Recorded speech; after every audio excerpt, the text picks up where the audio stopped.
Hey, Falcons and NFL fans, welcome to another episode of NFL Jocks and Pigskins on the Atlanta Sports Unlimited channel. I'm your host, Dave Holcomb, with Tom Pollen. Got a great show again for you today. Wild card weekend in the NFL, and No, this past week Dave, was not just wild card weekend, super wild card oh, weekend. Don't I thought you forget. were going to remind me there's a game on Monday, but No, yeah, no. I This guess is super wild card weekend okay, sorry. Is super the word super a sponsor for wild card weekends? Or we have No, to it's just what the NFL is using. That's what okay. they're calling it. It can't just be a wild card weekend. It's got to be, extravagant. It's a it's a show where NFL is all about the show. Of course, of So course. So why don't they just call it extravagant wildcard weekend? because that doesn't fit well into a headline. So Okay. So super wildcard weekend. We've got your picks against the spread in some of these matchups. 6 matchups for the second time on wildcard weekend ever, but we're gonna have one on Monday night for the first time. yeah, First playoff. Am I correct in saying this right? It's got to be the first playoff game on Monday night. yes, it is. Yeah. Yeah. So NFL breaking new ground again. Yeah. Here we go. It's been a historic season, a historic couple seasons with the expansion of the playoffs last year, expansion of the regular season this year, and now we get the Monday night playoff game. I like that, especially because we have this show ending at 1:00 Eastern time. I've got a little bit of time, both of us do, before the first playoff game today. Yeah, we do. So a couple hours would be kind of nice. Gives everybody a chance to get their prize picks in. Prize picks. Uh, Everybody gets a chance to log into prize picks and take a look at all the prop bets for today. So, Absolutely. Absolutely. And that's a great segue into our sponsor, Prize Picks.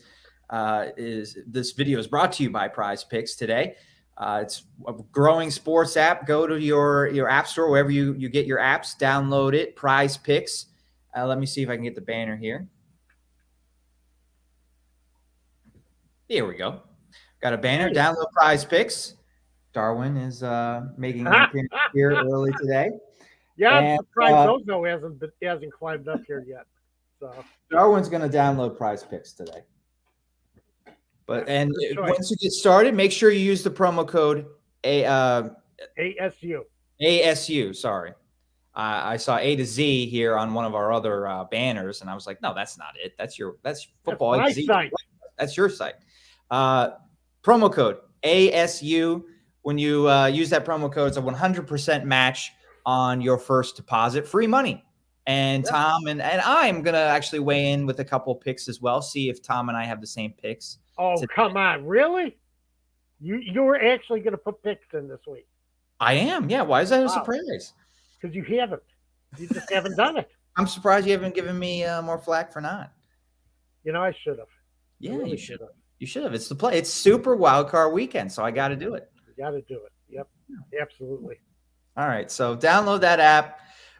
Again, a 100% match on your first deposit when you use the promo code ASU. So we've got that coming today. Prize picks, picks against the spread, talking all about the playoffs matchups this week.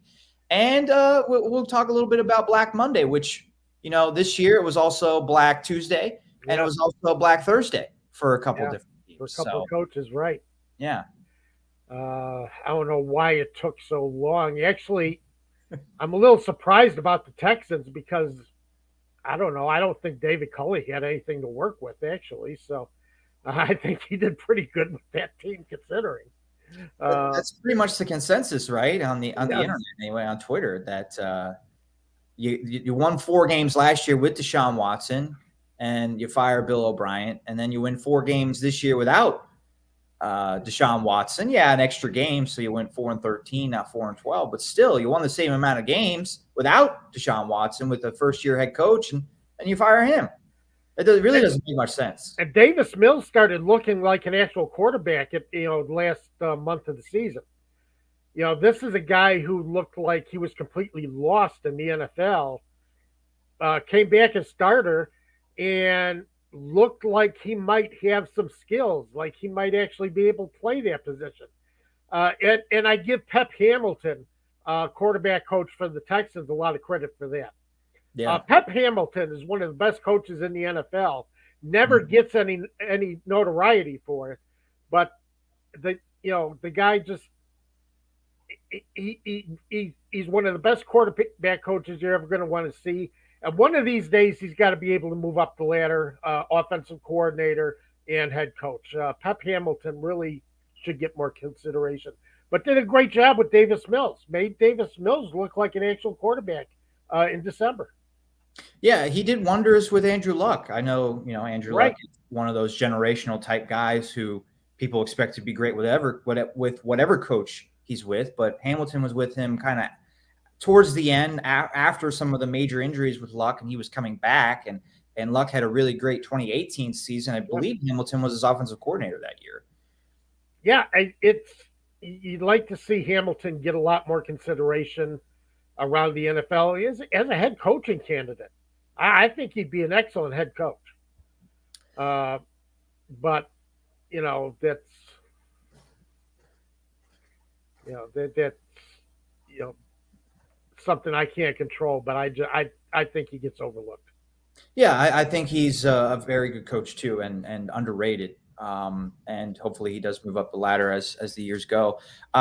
I don't think we're going to talk coaching candidates necessarily this week. Nah. Although one guy that is on the minds of Falcons fans that really has been connected with a bunch of jobs at this point is Dan Quinn. Yes, he is. Yeah, so maybe we can discuss that a little bit today as well. We want to hear from you guys, comments. You can steer the conversation as you like. Not a whole lot of Falcons things to talk about today, but we can dive into anything if you want. React to the last game that happened since our last show or whatever. So let us know your comments and we'll get them on air. Oh, absolutely. Anything fans have to say, we're on it. We're ready to address it. So we'd love to hear what you have to say. So let's dive into your picks against the spread. What picks? So you've still going? Starting early. Okay. Yeah. Yeah. I think it's our leading story this week. Okay. So you still got 3 picks for us with 6 games. Do you still go with 3? Oh yeah, of course I do. I thought you might want to talk about the Colts collapse first, but hey, that's no problem. I mean, if you want to, we can. Well, sure. I mean that allowed the Steelers. I know you were sweating that last Sunday night game. Oh my gosh! What a day Sunday was. I got to Mercedes-Benz Stadium really early. The gate didn't open until 1:25. The game was at 4:25, so that's plenty early. But I was watching the beginning of the Steelers-Ravens game on my iPad in my car. Had the iPad on as I was walking over to the stadium to get my press pass. Then I watched the second half from the press box. Thank goodness that I have to wear a mask because I'm muttering to myself the entire game. And I'm not supposed to cheer in the press box. No, I don't know. No cheer. I don't know if there are rules against cheering for other games, though, not the game that's going on. Yeah, I don't think so. No cheering in the press box. They just say, they just flat out say there is no cheering allowed in the press box. So I did not cheer. Maybe a fist bump here and there, a fist pump. But a lot of talking to myself underneath my mask, and a fantastic game for the Steelers coming back, beating the Ravens. I want to commend Ben Roethlisberger, but the whole thing last week, talking about how I try not to do that. But it was a typical Ben Roethlisberger comeback against a team that has been a team that he's come back against a lot. Finished 19-11 against the Steelers' biggest rival in his career, the Ravens. Never lost to Lamar Jackson, which is kind of an interesting stat. That's an interesting stat, yeah. Yeah. A little surprising, but they didn't play that much. Lamar Jackson hurt in this game. MVP season for Lamar Jackson. Ben Roethlisberger was out the whole year. It was Mason Rudolph, so they didn't really get matched up a whole lot. But still, Lamar Jackson never beat him. And then the Falcons game, of course, covering that. It was not the result we wanted, but it was still an interesting game, interesting press conference after lots of players coming out and talking. Hayden Hurst was very direct with the media and how he felt about his role this year. I thought that was a little bit interesting. We could talk about that if Falcons fans want to. And then, of course, the Sunday night game you brought up. I mean, the Raiders are up by 12 points with like 10 minutes to go. I'm doing in my head, like, I don't think this is going to end up in a tie. The only way it's going to happen is Raiders kick a field goal and the 2 touchdowns and and the 2-point conversion. Sure enough, that's what happened. I cannot believe the Chargers, had an 18 play drive. Yes. Just all passes. And it was how many fourth downs did they convert on that drive? I forget. It seemed like it was a dozen fourth down plays that they had. They had 6 in the game, I believe, which was the record. I think 3 of them or 4 of them were on that last drive. Unbelievable. It's amazing. Yeah. And then overtime happened, and I was just like, I don't know what I'm supposed to be rooting for. Is this 10-yard run by the Raiders to start overtime good, or is like, do I want them to punt and the Chargers can win with a field goal? Like, it was a tough overtime. Oh, it's terrible. It's ridiculous. And I'm telling you, I knew Steelers fans had to really be sweating there. Took his off because it really did look like they were going to tie. It did. It really did. It really did. And, if that had happened, Steelers would have no one to blame but themselves for tying the Lions and losing some of their other games this year. But to miss the playoffs because 2 teams tie in the last game of the season, there would have been a firestorm on Twitter. There was already a firestorm, and it was, not a tie. It was just barely a tie. Yeah. There was, I don't want to feed the conspiracies on this show, but that they blatantly missed a face mask penalty that would have put the Raiders in field goal range, and they just needed a field goal to win. The ref right in front of them doesn't call that. Steeler fans were not happy about that. Well, the officiating's been terrible this year. It's just been awful. And the NFL has some point has got to go to at least you don't have to have all of them as a permanent crew, but you really do need full-time officials, especially referees. You can't keep having this. It's pathetic the way a lot of games have been officiated this year.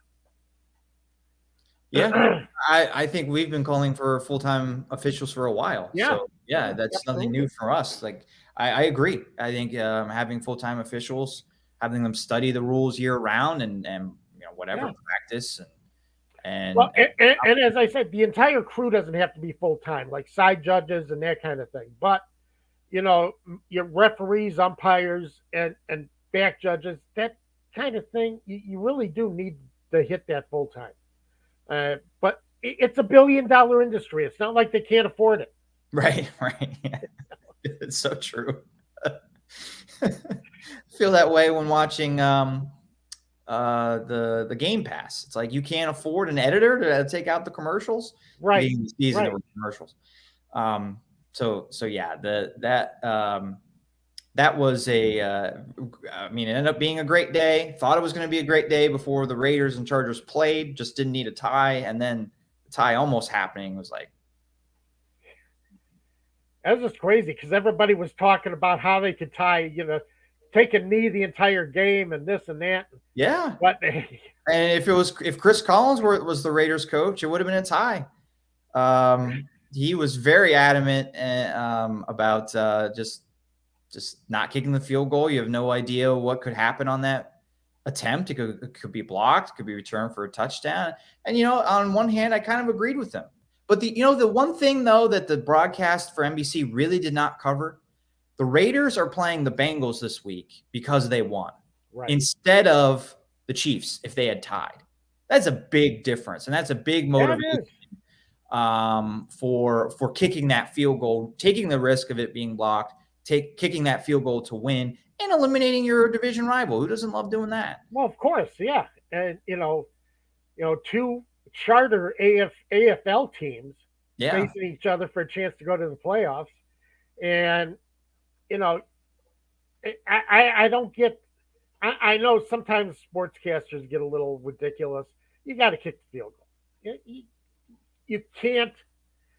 Yeah, something bad can happen, but you can't play like something bad is going to happen every time you call a play or every time you do something, you make an attempt on the field. You got to have enough confidence in yourself. That's a really good point. You got to believe that your field goal team is going to take care of business. It wasn't a ridiculously long attempt. It was 48 yards or whatever. So now, see, the thing is, Josh Jacobs, the Raiders were lucky Josh Jacobs picked up 10 yards to move. Right. Well, that's true. Yeah. The Steelers were very lucky. Yes. I think it is a tie if they don't, if Jacobs doesn't pick up that first down. Right. Exactly. Yeah. And I don't think Staley said he called the timeout to get the right run package into the game. Right. And it didn't work. It didn't matter. So many people criticize Staley for that timeout, and I don't understand the criticism. I don't, because it wasn't like he saved the Raiders time. He called a timeout with 4 seconds left on the play clock, so he didn't save any time for them to get more yards. The timeout was strategic, as you said, to get the run defense out there. It didn't work, but it was a good timeout to try and get the right run defense out there. And so the Raiders weren't going to kneel on that play. They were going to run a play. They were in a formation to run the ball. So I don't think their play call even really changed after the timeout. No, I don't think so. I don't think the timeout had any impact at all. I basically think everybody knew what the Raiders were going to do at that point. Yeah. And the Chargers were trying to counter it, and the Raiders had already had the play ready. So that's kind of the way it went. If they needed a win to go to the playoffs, they would have been more aggressive on first and second down, passing the ball. But they knew the tie would have been okay, so they were running it to just be safe, and running the ball worked because the Chargers' run defense is so bad. Right. Chargers couldn't stop it. So. Yeah. And you know what? The Chargers couldn't stop the Houston Texans 3 weeks ago either, running the ball. Yeah. And that is why they're not in the playoffs too. That, yes, they blew the game against the Raiders or almost got a tie to came back, almost won, whatever you want to call that game. But if that game wouldn't have mattered, that result wouldn't have mattered for the Chargers if they take care of business against the 4-13 Texans. Well, that's the thing. I mean, the Chargers didn't take care of business in games where they could have, done themselves their most favors. And it's kind of like the Colts.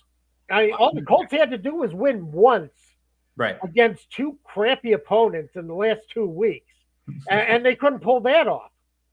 It's just pathetic, and you deserve it. You played like hell. You had your chance. All you had to do was win once. Yeah. And right. And those teams losing. The Chargers lost twice in the final 3 weeks. The Colts lost twice in the last 2 weeks. Steelers went 3-1, and that's why the Steelers needed help. Of course, that is obviously that was true. But the Steelers won 3 of their last 4 games, and the other teams Steelers took care of business. Right. That's what I'm saying. That's what I'm saying. Yeah, Steelers took care of business. They did everything they had to do.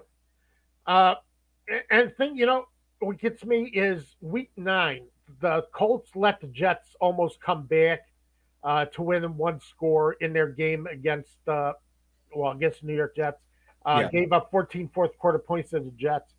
And I made a comment at the time that I wasn't impressed with the Colts because I didn't think the Colts had the ability to, the Colts had a tendency of taking their foot off the gas. And I think they got too confident in themselves in those last 2 weeks. But at the time, after that Jets game, they didn't impress me as a team that could turn it on when they needed to turn it on. And some teams like to coast and say, yeah, well, we can turn it on at any time. No, they weren't that good. They're a good team, but they weren't that good. You can't just turn it on. You can't stop and then turn it back on. I completely agree. Yeah, and I think the a microcosm of the Colts season though is Carson Wentz, and Yeah. he's up and down, and as a result, the Colts are up and down. And Yep. yeah, their MVP was Jonathan Taylor. He was in the MVP discussion for the whole league. Had a fantastic season, but Carson Wentz played great on Christmas, and that's why they beat the Cardinals on the road. And then the last 2 weeks of the season, especially in Jacksonville, just bad. Just awful. Yeah, he was terrible, and that's all it took. And that's, I guess, they're going to start questioning whether they bring Wentz back here. I know it's a little early to be talking about that. We got playoffs to talk about, but right, yeah, but no, that's on the minds of Indianapolis fans. That's what they're talking about. Is Carson Wentz going to be back? Oh, because they got to be they still have to be down in the dumps after the end of that season. Because they were primed for a playoff spot. Yeah, and it's amazing to watch them blow it like they did. I think people are disappointed the Chargers aren't in it too, because Justin Herbert, young quarterback. Chargers looked really great at times this season. I give the Raiders credit though. They never did collapse like people thought they might, considering all the bad. All the negative things that went south on them this year. That they didn't give it up, and I think I forget the interim coach's name, but which happens to guys like me later in there. Rich Biaka, Bisaccia, yeah, Gotcha. And he's got to be the head coach in Las Vegas, heading into next year. Take the interim off his title and move him as a head coach, because that team played for him. They did everything they needed to do. So, heck of a job. First interim head coach in the NFL to make the playoffs in the Super Bowl era. Unbelievable stat. That is wild. Yeah, that is surprising. Now, granted, a lot of interim coaches take over 1-7, 0-5 teams. You saw it last year with the Falcons. Raheem Morris taking over for Dan Quinn when they were 0-5. Not much you can do when you're 0-5. This Raiders team might have been a playoff team with John Gruden, but firing your coach, a guy that hadn't been a head coach before, takes over, and all the other stuff they went through with Henry Ruggs and everything else. Him keeping them together, really impressive job. Might be coach of the year. I think he'll get some votes. Definitely, he'll definitely get some votes. He should be in that conversation, though. I agree with you. So, but that kind of leads us into our picks, because the Raiders and Bengals today. Yeah, they kick it off. They kick off the playoffs, and I think this is the end of their run. Raiders are done. One and done. I was going to write up my power rankings for the playoff teams for this year, but he had such a murderous time at work last week. I just had no time at all to do anything. So, unfortunately, I wasn't able to do that, but I was able to put picks together.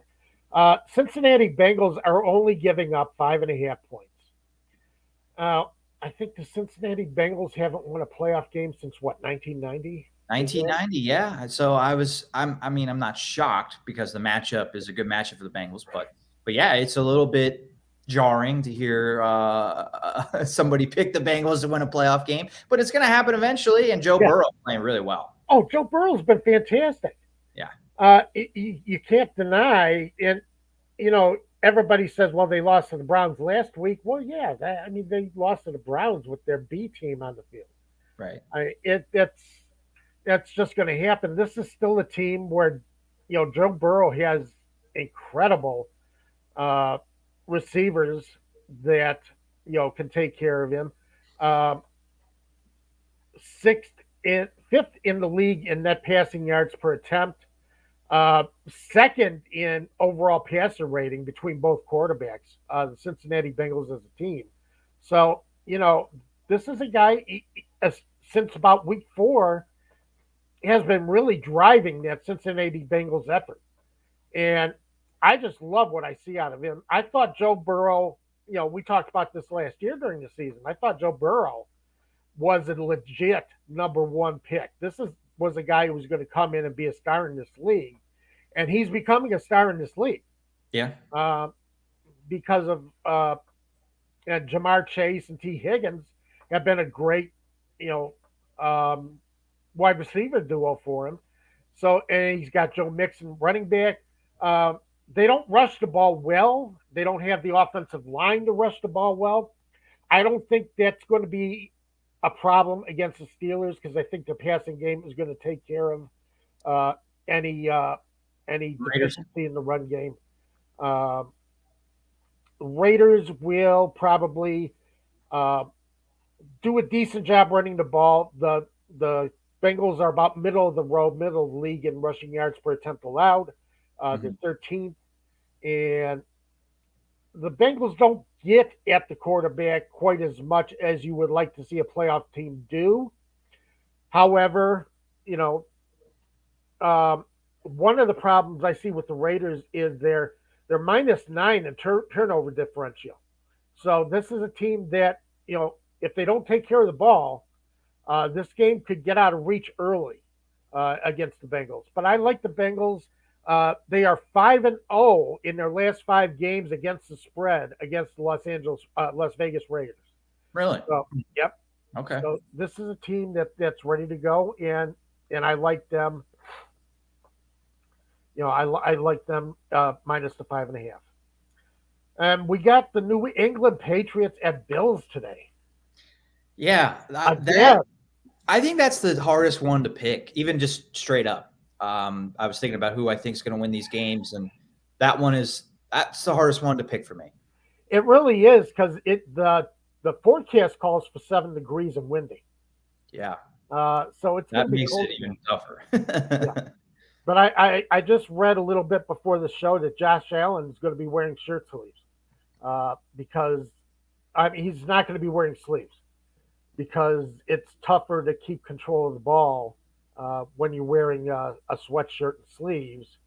He's going out with bare arms and he's going to do what he does, and that's it. Yeah, I like the Bills to win the game straight up. I don't know if that -4.5 spread is a little rough. So we're going to kind of pass on that one today. One of the things we're going to take is the Philadelphia Eagles. I'm not going to pick them to win. I am going to pick them to cover the 8.5 points. I think the Buccaneers win. I don't think the Eagles are good enough to win a first-round playoff game. However, it is going to be rainy and windy in Tampa tomorrow. And that is going to favor a good rushing team. And the Philadelphia Eagles, other than the Colts, I think they tied with the Colts for yards per attempt. The Eagles are one of the best rushing teams in the league, especially with Jalen Hurts at quarterback. And I think they're going to keep this game close. I don't think Tampa Bay is going to be able to pull away from Philadelphia. And I think Tampa Bay's run defense has kind of been overrated the last few weeks anyway. I don't think they've done a great job of stopping the run. They were so great last year, and that probably is still in people's minds. They're living off of that reputation. Yeah. But they haven't been that good. Yeah. And I think the Eagles are going to run the ball effectively against the Buccaneers. They'll keep it within the spread. I don't see Philadelphia beating a team like Tampa Bay, a seasoned team, a veteran team, team that's been there a million times. The team itself hasn't been there a million times before, but Tom Brady, Gronkowski, Arians, guys who have this incredible playoff pedigree that they know how to win when it really comes down to the end of the game. but I think the Eagles are gonna make everybody. They're gonna have the Tampa fans sweating a little bit before that game is over. So I do Okay. like that one. Okay. Um, and a final game, you know, it's a rough one, and because he had a choice between the Pittsburgh Steelers and Kansas City Chiefs. Chiefs are giving up 12 and a half points in that game. Um, in Kansas City, I really gave that one some thought, but I think the Dallas Cowboys at home -3. Now, Dallas is terrible in the month of January. They are terrible when it comes time to the playoffs. They're just awful. However, they do have a coach who's been in the playoffs before, a coach who's carried the Packers to the playoffs a few times. And Mhm. I, the Niners are good. I think the Cowboys are a little bit better. I think the Cowboys can win this one at home. I think the Niners, it's going to be a competitive game. It's going to be a fun game. But I'm taking the Dallas Cowboys. Uh, they're very efficient in scoring, in yards per point scored. Uh, they're number one in the league in turnover differential. They're plus 14 uh, in turnovers, takeaways, turnovers. Uh, the 49ers are 22nd in the league in turning the ball over. So they don't take care of the ball as well as the Cowboys do. Cowboys really take care of the ball well. Mhm. Dak doesn't throw interceptions. So, they don't make the big mistakes. Yeah. Um, and while I think the 49ers are good, I don't think Garoppolo gets as much credit as he should as a quarterback. Um, and I'd like to hear, oh, Pantera, hey Pete. So hey Pantera, but you know I don't think Garoppolo quite gets the credit for being the quarterback that he is, and I think he'll keep that game close, but I think it's going to be a tough game. I do like the Cowboys minus the 3 points to win in that game. So what do you think about that Cowboys game? Because it's going to be a rough one. Yeah, for what it's worth, I'm not the betting expert, but I think Dallas is going to win the game, and unless it's a really really close like last minute field goal, and it's 1 or 2 points, then they're going to win by three, I think. So, Well, um, one of the things you look at in bets is normally the home team gets a 2.5 point to 3 point discount. right, Uh, they're going to give uh, 2.5 to 3 points. So basically, what the sports books are saying that these two teams are even. okay, Playing on a neutral field, these two teams will be even. They are not even. The Cowboys, in my statistical power rankings, are number two. Uh, so they've had a heck of a year. Mhm. The only time that they really stumbled was when Dak Prescott was dealing with the calf injury. Yeah. Um, Uh, I was going to say the same thing. I agree with you. I don't think these two teams are even. I think the 49ers are a pretty good team, but I think Dallas could win the Super Bowl. So I think Dallas is a legit elite team. My concern with them is you mentioned that injury, and that was why Prescott had some inconsistencies this year. I don't want to put all the inconsistencies on him and even his injury. I think part of it is his offensive lineman in and out of the lineup. Ezekiel Elliott didn't have a particularly great season. they Um, didn't have a great season running the ball overall. Right. Yeah. A lot of it relied on Prescott, but when he's on, I mean, he's fantastic. Yes, He he had is. a great game against Washington a few weeks ago. Ended the season at Philly, throwing 5 touchdowns, a career high. So, I mean, if that Prescott shows up, I know you can say that about anybody. If anybody's best shows up, they're tough to beat. I get it, but if that Prescott shows up, all this month, Dallas is going to win the Super Bowl. Yeah, I agree. Uh, Dallas can play defense too. Points per drive, they're fourth in the NFL on defense. Points per play, they're seventh in the NFL. So it's a team that plays great defense. Uh, Defensive passer rating, they only give up a 76.6 passer rating to opponents. And that's through the entire regular season. That's second in the league. That's a heck of a that's a heck of a pass defense. That's a portion of the team that nobody talks about with Dallas is the fact that they will shut you down and make you look bad doing it. At the same time. Yeah, I mean they have so many playmakers on that defense. It's a little bit of a home run style because Trevon Diggs led the league in interceptions with 11, but I believe he was, I forget the exact stat. Did he give up the most passing yards as well, or something like that? Yeah, I've read that too. Yeah, so it's. I tell you what, I'll take the interceptions. Yeah, no, I mean, I'll take the interceptions. He's a home run hitter. If there ever is a thing for cornerbacks, he goes for the picks, he goes for the big plays, he makes a lot of those, and then he gives up some too. So give or take.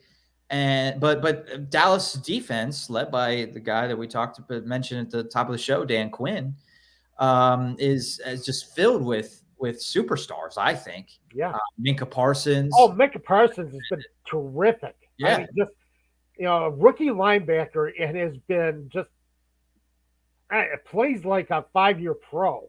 I mean, just great instincts, great talent, and just incredibly impressive all season. I love the guy. Yeah. Yeah. And I mean, that's the type of guy the Falcons need to find in the draft. Yes, they do. That can immediately make an impact and make their defense, every part of their defense, much better, because that's what Parsons did this year. That Cowboys defense, remember last year? That Cowboys defense was really bad. Yes, it was. And some of these players like Diggs are playing better, but Parsons arrives and everyone else is playing better. That's probably not a coincidence. It's not. It really isn't. And that's why they took him. That's why they took him in the first round. I mean, they targeted him as a difference maker that they needed on defense. They already had one of the best offensive lines in the game. Dallas has thrived on the offensive line, but they needed some playmakers on defense. They went out and got them, and you got to give them all the credit for that. They did everything they needed to do. Dan Quinn's done a hell of a job with them. Dan Quinn might be one of those guys where you just don't look. I don't think he's a head coach. But, I don't like some of the things he did in Atlanta as the head coach, especially in the Super Bowl. I've talked about some of the huge mistakes I think he made that cost the Falcons the Super Bowl against the Patriots. But he's got that defense playing incredible. So. Yeah, and if you look, I mean, I think at this point we can say he's a pretty great defensive coordinator. He and that maybe is just the role that he's meant to have. But I think you also have to look at they had a decent defense when they went to the Super Bowl in Atlanta, and then the following year they had a good defense, and they had good players, but not all pros. Right. But when Dan Quinn's had a great defense, look at the players he's had. He had all pros at every level in Seattle. And then here in Dallas, he has a lot of talent to work with in Dallas. If he goes to Jacksonville, I think he turned down that interview, but say he landed in Jacksonville. He's a smart man.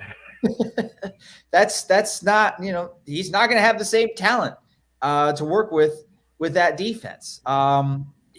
So I think that has to be on the minds of fans and these executives interviewing Dan Quinn. Like, if you're going to bring him in, he hasn't proven yet to me that he can do it with anybody. He's got to have the playmakers. He's got to have the playmakers. Yes. Right. Yes. And that's true for any coach. Got to have players, but it seems particularly true with Quinn. Well, some coaches are very good at putting their players in a position to perform and kind of getting the most out of maybe not as talented frontline players, but getting them playing as a unit and playing well. And there are some coaches who can do that. I don't think Dan Quinn's the guy who can do that. Dan Quinn will take your defense, your top-notch defense, your 3-level, Pro Bowl Pro Bowl defensive players, and whip them into a strong defensive unit. But he's not going to take, and we saw the last couple of years in Atlanta, he's not going to take a bunch of also-rans and be able to weave them into a strong defensive unit. Cat McKinley never made it. Right. Beasley one-hit wonder significantly, yes. Yeah. But and he never really was able to generate any kind of pass rush in Atlanta. Well, that's still the problem. But big problem. They had 18 sacks in 17 games. But yeah, give him the players, and he can weave them into a strong unit. So, but that's the thing with Quinn. But he's got that with Dallas, and that's what makes Dallas so dangerous. It's going to be a rough go. It's going to be interesting to see how Dallas progresses through the playoffs. Because, again, not a good record. I think they're like, not counting their regular season victory last week, I think they're like 0-5 in the month of January.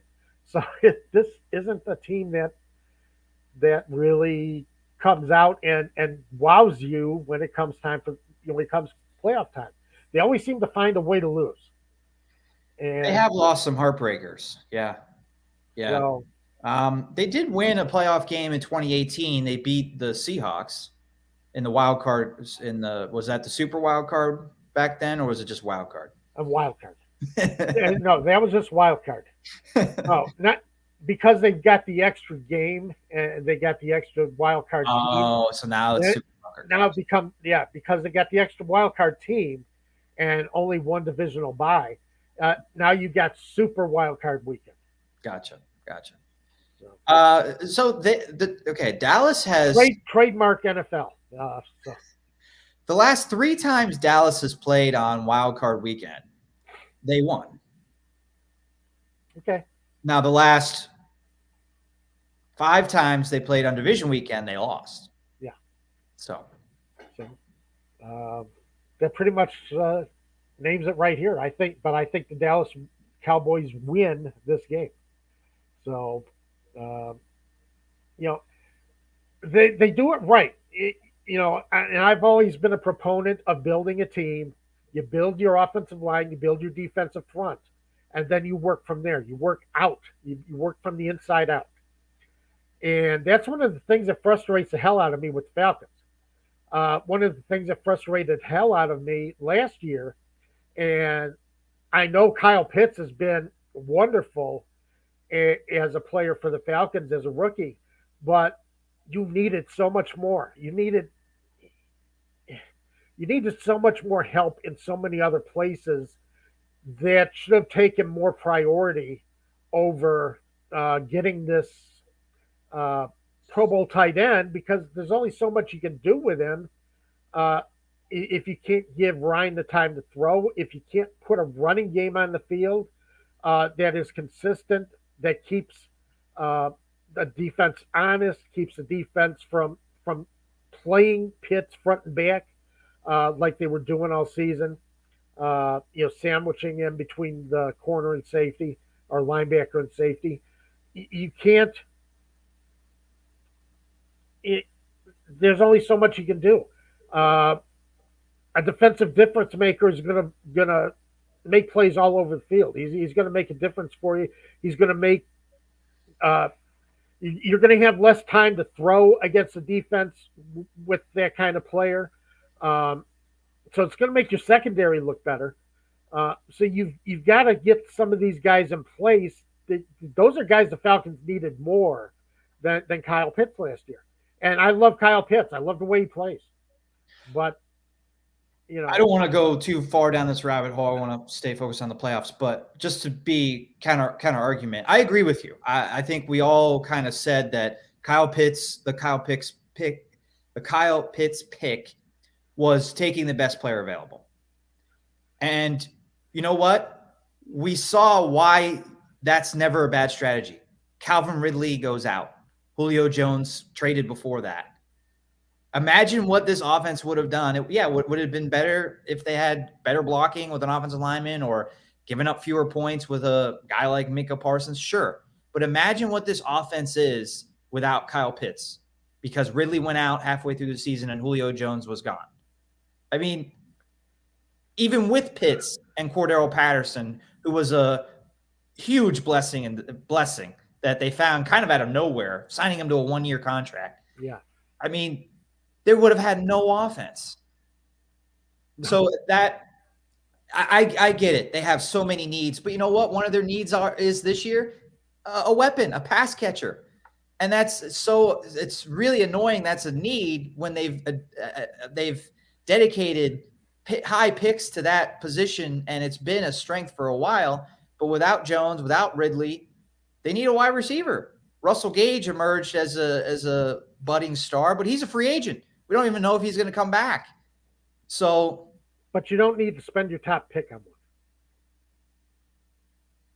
You can get wide receivers deeper in the draft. You can. Yes, you can. You cannot get your first 2 rounds are where you're going to get your top. The first round is where you're going to get your difference makers on defense. You can actually find offensive linemen in the first 3 rounds and get good ones. But, you can find receivers. The Bears found one in the 6th round. Their top receiver from this year, second-year receiver, Darnell Mooney. Found him in the 6th round. David Montgomery, their running back, they found in the 6th round. So, these are guys they found later in the year who are difference makers on offense. But you've got to give the difference makers a chance to do their job. And that's where I've always come from when it comes to building a team.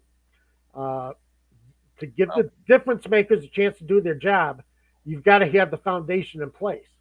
And if the foundation isn't in place, everything's going to come apart around it. Well, to be fair, the Falcons have tried to take offensive linemen in the first 3 rounds. They have more offensive linemen picked in the first 3 rounds the last 3 years than any other team. And well, that's an indictment of the scouting. Yeah. It really is. It's an indictment of the scouting and Thomas Dimitrov's ability to recognize talent. So that's why he's on NFL Network now. That's right. Yeah, Pantera makes a great point here. The Falcons passed up on TJ Watt, who we saw tie Michael Strahan with the sacks record. We had our first, controversial. I don't know. We always do this as sports fans. Do we have to have 2 different records? Do we have to have a 16-game and 17-game record for the sacks? And it's just like, do you remember there used to be a 14-game schedule? And before that, there was a 12-game schedule. Exactly. We don't have records for 12-game schedules and 14-game schedules. It's just there's one season. When baseball went from 154-game schedule to 162-game schedule, no, you didn't worry about the records that started getting surpassed because it was 162 games. Well, unless you're Roger Maris. But those were Yankee fans, and Yankee fans are a different breed. So, my dad was a Yankee fan, so I know a Yankee fan. I know he was a Yankee fan. Yeah, I remember that fact. TJ Watt got the sack record. That's a nice segue into I want to briefly talk about the Steelers-Chiefs matchup. And let's get to our prize picks, because I have a prize pick selection from the Steelers-Chiefs matchup. You do? I do. Although I was going to let you go first, though. I want to hear yours. I'm putting myself on the spot now. I know you put yourself on the spot. I am going with Najee Harris as my you on the spot. I'm going with Najee Harris as my running back for prize picks. I'm double checking his total here. I'm on the wrong category. I'm on receiving yards. Rushing yards. Here we go. Rushing yards. 60 and a half. 60 and a half for Najee Harris, which, I'm a little bit concerned about this pick because I actually think that it might be a game where Ben Roethlisberger's got to take over. I just don't. I know that if you want to beat a much better opponent on the road, traditionally you run the ball, you play good defense, you control the clock, this and that, blah blah blah. But if the Steelers are just running into a wall like last week against the Ravens, Yeah. Ben's got to take over like he did last week. Yeah, he will. And the keys to an upset for the Steelers are going to be win the turnover margin, maybe block a punt like they did in the Buffalo game in week 1. I think this game's going to be closer than people think. They are third in turnover margin for the season. Yeah.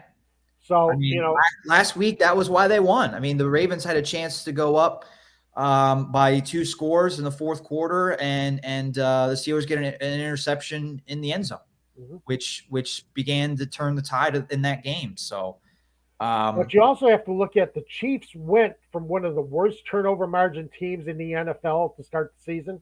Yeah. For like the first 4 or 5 games to 4th in the NFL now, or 11th in the NFL, but they're +4.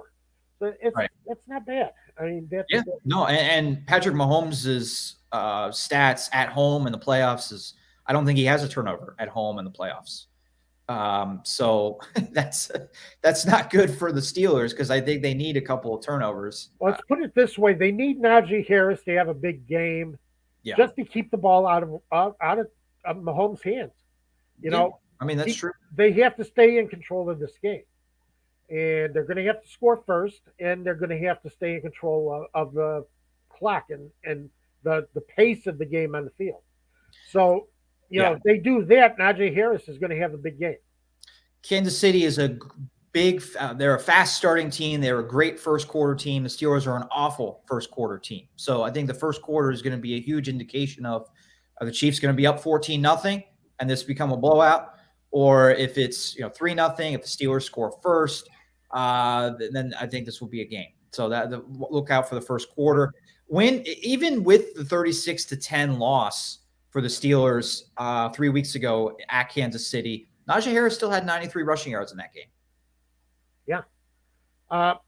He's one of the big weapons on their offense. I mean, he's a guy that they have to rely on. So, yeah, I think that's a pretty good pick, Dave. That's not bad. Okay, good. Who else you got for me? So I am going to use a stack. I come from a big fantasy background, so I'm taking a quarterback and wide receiver on the same team, and I'm going with the Cincinnati Bengals. We talked about Joe Burrow, how hot of end of the season he had. He got to rest last week. He's got 255.5 passing yards is his over. Oh, by the way, I went over for Harris. I'm going over for Joe Burrow with that total. He's had that total in the first half of his last 2 starts. 446 passing yards against Kansas City, week 17, 525 against the Ravens in week 16. So I like Burrow being continuing that hot end of the season against the Raiders, and then I'm going with his one of his biggest targets. I'm going with T. Higgins. Okay. No, sorry. No, I'm going to go with Jamar Chase. Jamar Chase, 68.5 receiving yards. T. Higgins, I don't think is a bad pick either, though. 62.5. I think you could go. I think either one you can't really go wrong with because Burrow targets both of them. They both play a big role in his passing game. Yeah. So those are my 3 picks. I'm going over with Harris, over with Burrow, and then I guess I gave you 4. I'm going with Chase. And who was really hot again at the end of the season with Burrow, and then T. Higgins was doing pretty well too. It works good. I like Joe Burrow. Burrow is one of my picks. Okay. He passed for over 300 yards in 4 of his last 5 games. This is a guy who's just on fire. As far as the passing game goes, and I think he's going to be on fire against the Raiders, and I love that one.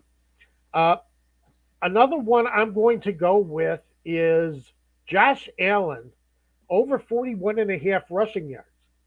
Oh, it is going to be windy and cold in Buffalo, and I think they will go with more design plays for Josh Allen.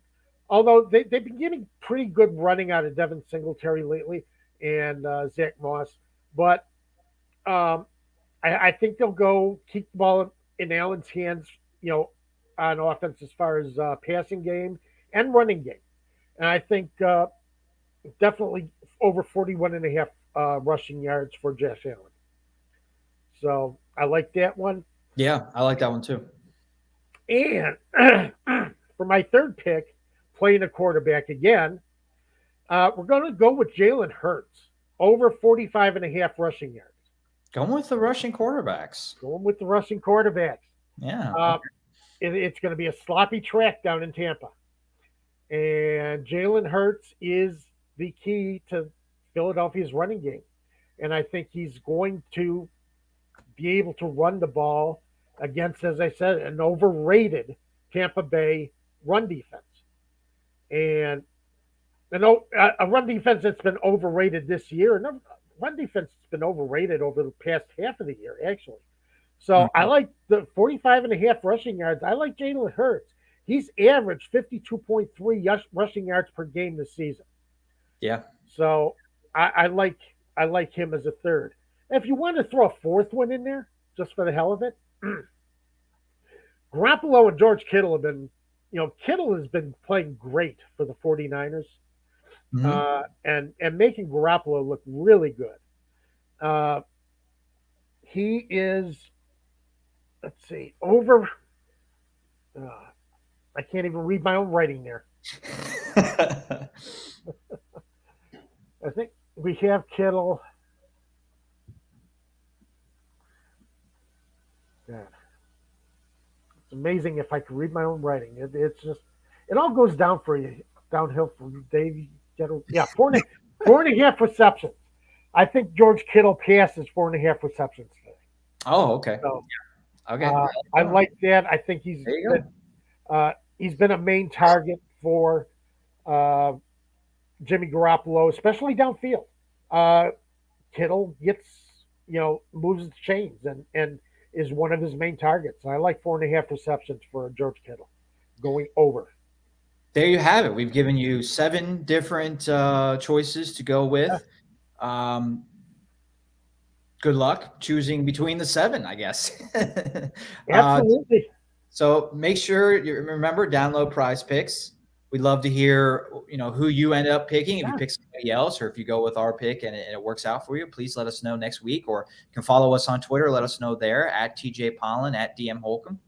When you sign up, as I say, we want to hear who you picked. Yeah, because I want to hear next week. I want to hear you say, I beat that Pollen guy in Prize Picks. He thinks he knows football. He doesn't know crap. I beat him. I dare you to beat me in Prize Picks. Let's put it that way. I challenge you. When you download Prize Picks, just make sure you use the promo code ASU. That gives you, again, a 100% match on your first deposit. So happy playing of Prize Picks this weekend and Monday night. Really quick. I wanted to get to this comment. Noah has been waiting patiently for us to share what our offseason plans are. Oh, my offseason plans are to, like most football, go down south to Florida, play a lot of golf. And my off-season plans are start getting ready to, we're going to be looking at free agents in another 2 months. Yeah. When the new league year starts. So we got to start looking at free agency. You have to start looking at the salary cap. Salary cap is going up. Who is still getting beaten up in the salary cap? Who has plenty of room to make some moves in salary cap? How the Bears are going to improve Justin Fields, who they're going to put around him. But I think they started off big by getting rid of dumping Matt Nagy and Ryan Pace as general manager. I actually didn't think Ryan Pace was going to get fired. I thought Ryan Pace was going to get kicked upstairs because the word was George McCaskey, the president of the team, Virginia McCaskey's son, liked Ryan Pace. But I was happy to see Ryan Pace go. He was not a good general manager, not a good drafter. Matt Nagy always had to be the smartest guy in the room, which just drives me crazy. So I was fine with them going. Any coaching surprises other than Culley and Houston that caught you by surprise? I thought Brian Flores was surprising. Yes. Same here. Which I wanted to ask you to end the show real quick. Give me 2 sentences. Who has the best? What team has the best opening? If you're a head coach, where do you want to go? Oh, head coach, where would I want to go? Well, I want to come to Chicago because I guess you're not exactly the best person to ask. Although I would have Chicago in my top 3 of the 7, 8 teams that are available. I think it's 7. Yeah, it's rough to say because Jacksonville, I don't know what they're going to do. I think they got the quarterback, which I think is okay. Is the picture in the front office above you good enough to make you want to go there? Would not have any faith in Miami's situation. Really? Yeah, wow. Because I don't think they did Brian Flores right. Well, that's true. But I think other than the Raiders, if we're including them, I'm not including the Raiders. I think they just chop the interim off the head coach title. Okay, if we're not counting Las Vegas, then I think Miami has the best roster. They have the best roster. They have the most promise. And you could say that Flores didn't get enough out of the offense last year. Now, was that Tua's fault? Or was that, the offense, the fault of the offense that they ran? I don't know. It's going to take some time to evaluate that. Larry Orange weighing in says Denver. I guess he's saying Denver is the best opening. I would disagree with you, Larry. I don't like the opening in Denver. They have they have no quarterback. Their quarterback situation is terrible. Yeah, and it's been terrible for a while. They've been going through head coaches pretty regularly recently. I mean, that's true for a lot of these teams that have openings this year. Miami's gone through opening coaches. The Giants are going to be on their 4th head coach since firing Tom Coughlin at the end of 2015, which is just unbelievable that they're on their 4th guy now. Yeah, every 2 years. They're averaging 2 years per coach since Coughlin left. So, the turnover is high in the NFL regularly, but I don't think I'm, loving the Denver opening because of the quarterback situation. They have not been able to figure that out. They're not any closer than they were, 4 or 5 years ago. No, they're not. Teddy Bridgewater, the combination of Teddy Bridgewater and Drew Lock was not going to be a success. And I felt that even before the season started. Yeah. And it ended up that way. They got off to a great start, but they got off to a great start against bad teams. So, this is until they find a quarterback. If you have a quarterback, it's a good situation. Yeah. Which is why I say Jacksonville could still be a good situation.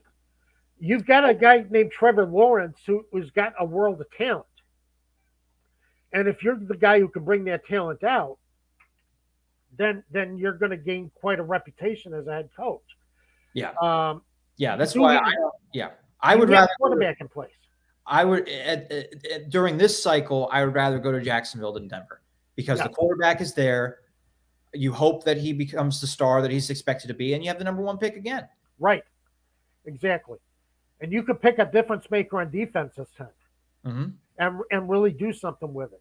You could even trade back, still get the difference maker on defense and get more picks. You could. Jacksonville is in a very good situation this offseason. Yeah, they are. They got a ton of options. We'll see who they hire at head coach. I mean, we could have said that last year that they were in a good situation, but then they hired Urban Meyer. They hired Urban Meyer, and that was just a train wreck from the beginning. I mean, even before training camp started, that was a train wreck. Yeah. So, and I give that all the blame in the world for why the Jacksonville season went south the way it did this year. Yeah. I felt so terrible for Trevor Lawrence because the man didn't have a chance. Right. You know, it's that was a terrible situation. Well, thanks for joining us this Saturday. We'll be back to preview division weekend, maybe recap a little bit of super wildcard weekend next Saturday, 12 p.m. Eastern time, 11 a.m. Central time. Enjoy the games this weekend. Enjoy Prize Picks, and we'll see you next week. Okay, sounds good. Have a great week, everyone.